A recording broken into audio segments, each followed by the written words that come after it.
America watched the world burn for years before firing a single shot, but when it finally entered the war, everything changed. The United States did not stumble into World War II by accident. It was pulled in by forces far larger than one attack or one enemy. What really pushed a reluctant nation from isolation to global war was a chain of decisions, pressures, and turning points that reshaped history.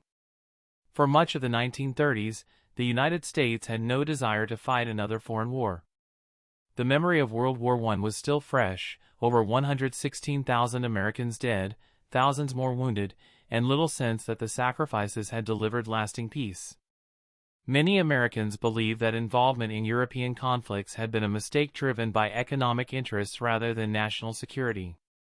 As the Great Depression devastated the economy, the nation turned inward, focused on recovery rather than global affairs. Isolationism became a dominant force in American politics. Congress passed a series of neutrality acts designed to prevent the United States from being drawn into another war. These laws restricted arms sales, loans, and aid to countries at war. The goal was clear: avoid the entanglements that had pulled the nation into World War I. Public opinion overwhelmingly supported staying out of foreign conflicts, even as tensions rose overseas. Meanwhile, the world was changing rapidly. In Europe, Adolf Hitler rose to power in Germany, openly rejecting the Treaty of Versailles and rebuilding the German military. Nazi ideology promoted aggressive expansion, racial hierarchy, and authoritarian rule. Germany annexed Austria, seized Czechoslovakia, and in 1939 invaded Poland, triggering the start of World War II in Europe. Britain and France declared war on Germany, but the United States remained officially neutral. In Asia, Japan pursued its own path of expansion. Seeking resources and regional dominance, Japan invaded Manchuria in 1931 and launched a full-scale war against China in 1937. Reports of atrocities, including the massacre at Nanking, reached the American public and generated outrage. Still, outrage alone was not enough to overcome isolationist sentiment. President Franklin D. Roosevelt understood the danger posed by aggressive totalitarian regimes, but he faced a deeply divided nation. Roosevelt believed that the survival of democracy worldwide depended on resisting fascism, yet he also knew that pushing the country too quickly toward war could backfire politically. Instead, he began preparing the nation gradually, economically, militarily, and psychologically. As war spread across Europe, Roosevelt sought ways to support countries fighting Nazi Germany without direct military involvement. When France fell in 1940, leaving Britain standing alone, the threat became more immediate. A German victory in Europe could shift the global balance of power and potentially endanger American security. Roosevelt argued that the Atlantic Ocean was no longer an impenetrable barrier in an age of modern warfare. To Britain, the United States implemented policies that stretched the limits of neutrality. The Destroyers for Bases deal transferred American naval vessels to Britain in exchange for access to strategic bases. Later, the Lend-Lease program allowed the U.S. to supply weapons, food, and equipment to allied nations without requiring immediate payment. Roosevelt framed this assistance as essential to keeping the war away from American shores. These actions intensified debate at home. Isolationists accused Roosevelt of dragging the nation toward war, while interventionists argued that stopping fascism early was essential. Groups like the America First Committee attracted millions of supporters who believed that Europe's war was not America's responsibility. At the same time, news of German bombings, occupation, and atrocities steadily eroded public confidence in staying neutral.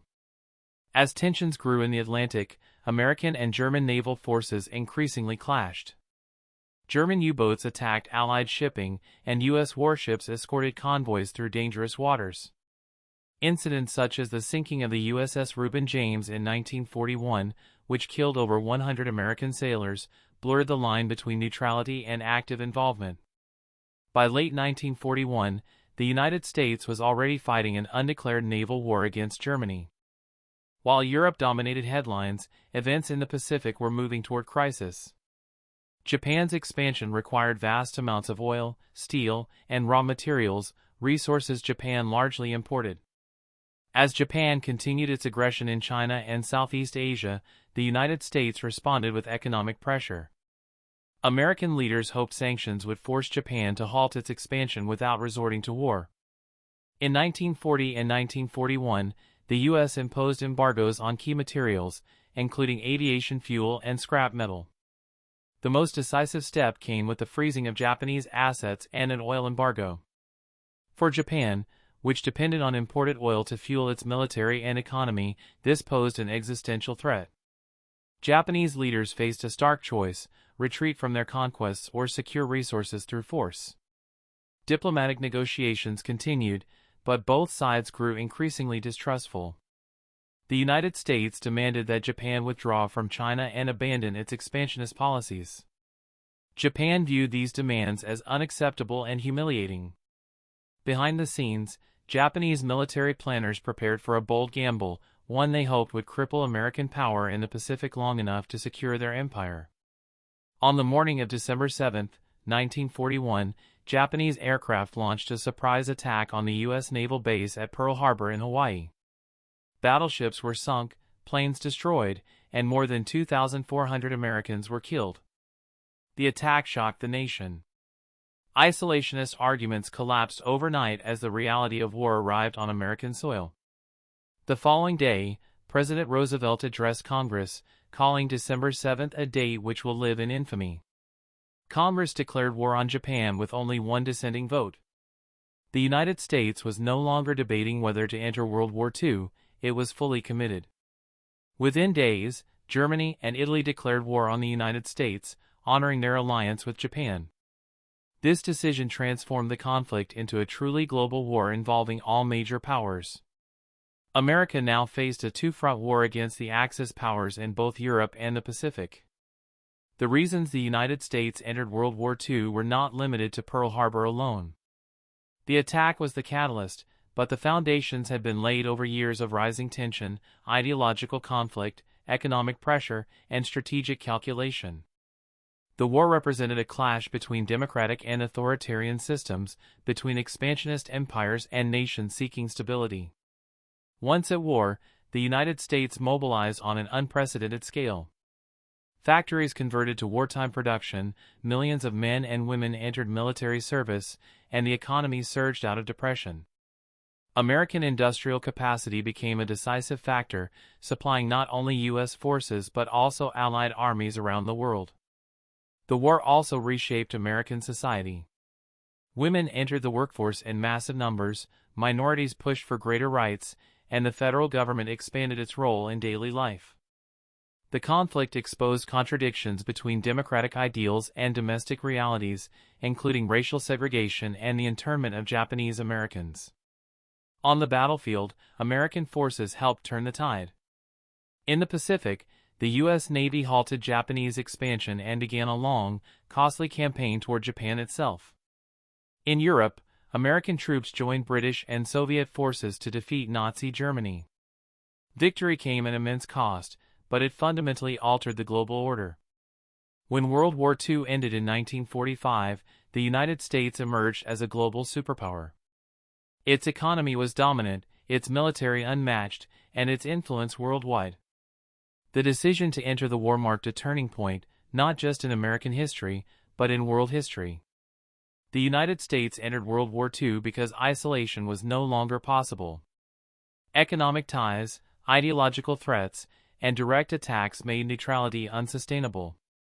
The war forced America to accept a new role on the world stage, one that would shape international politics for generations.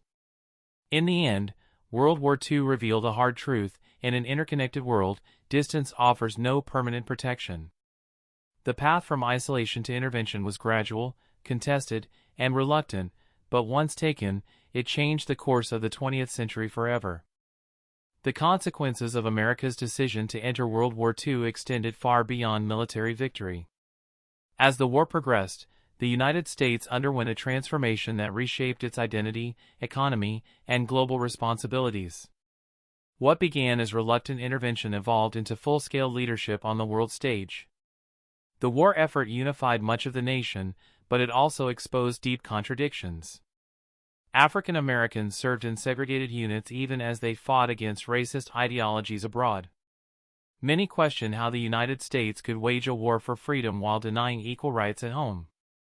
This tension fueled the WWII campaign, victory against fascism overseas and victory against discrimination at home, planting seeds for the civil rights movement that would follow in the decades after the war.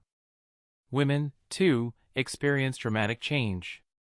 With millions of men deployed, women filled factory jobs, built aircraft, and worked in shipyards, symbolized by the iconic figure of Rosie the Riveter. While many were pushed out of these roles after the war, their contributions permanently altered expectations about women's place in American society and the workforce. The federal government expanded its reach in unprecedented ways. Wartime planning reshaped industry, science, and technology. Massive investments in research led to breakthroughs in medicine, aviation, and communications.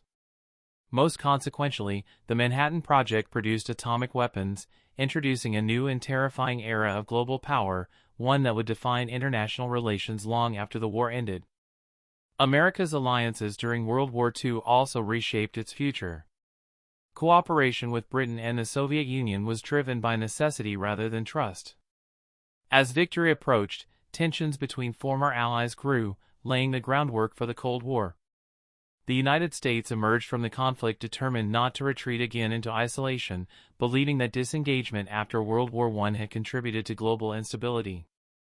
This shift in mindset led to the creation of new international institutions such as the United Nations, the International Monetary Fund, and the World Bank, structures designed to promote stability, cooperation, and economic recovery. The United States played a central role in shaping these institutions, reflecting its new position as a global leader. The entry into World War II also redefined American military strategy. Permanent standing armed forces, global bases, and long-term alliances became standard features of U.S. foreign policy. The belief that American security was tied to global stability became a guiding principle, influencing decisions from Korea to Vietnam and beyond. Yet the cost of this transformation was immense. More than 400,000 Americans lost their lives, and millions more were forever changed by the experience of war. Entire cities across Europe and Asia were devastated, and the human toll worldwide reached staggering levels. The decision to enter the war brought victory, but also moral and ethical questions, especially surrounding strategic bombing and the use of atomic weapons. Looking back, it becomes clear that the United States did not enter World War II because of a single moment or a simple choice. It entered because the world had changed, and the nation could no longer remain detached from global crises without risking its own future. Pearl Harbor forced the issue, but the path toward war had been forming for years through economic ties, ideological conflict, and escalating violence.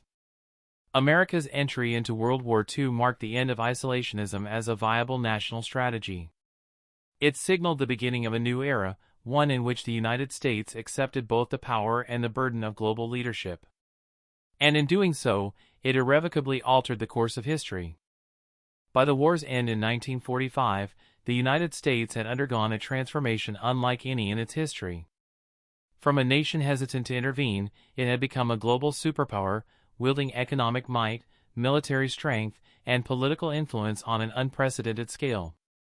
The decision to enter World War II reshaped not only the outcome of the conflict but the very trajectory of the 20th century. Victory came at an immense cost, hundreds of thousands of American lives lost, millions more wounded, and untold suffering worldwide, but it also cemented the United States' role as a defender of freedom on a global stage. The war effort demonstrated the power of national unity, innovation, and sacrifice, showing that ordinary citizens could accomplish extraordinary feats when the stakes were high. America's engagement in World War II also revealed the complexities of its own society. The fight for democracy abroad exposed contradictions at home, from racial segregation in the military to the internment of Japanese Americans. These contradictions would fuel social and political movements in the decades to come, proving that the fight for liberty and justice is never confined to foreign battlefields. Ultimately, the decision to enter World War II was more than a reaction to attack. It was a pivotal moment that defined the United States' identity as a nation committed, however imperfectly, to defending freedom and shaping global order. It marked the end of isolationism and the beginning of America's enduring presence in world affairs, a legacy that continues to influence politics, diplomacy, and the course of history to this day. The story of why the USA entered World War II is a story of reluctant choice turned decisive action, of a nation compelled to face a dangerous world and, in doing so, emerge forever changed. It reminds us that history is shaped not just by events, but by the decisions, courage, and resolve of those who confront them.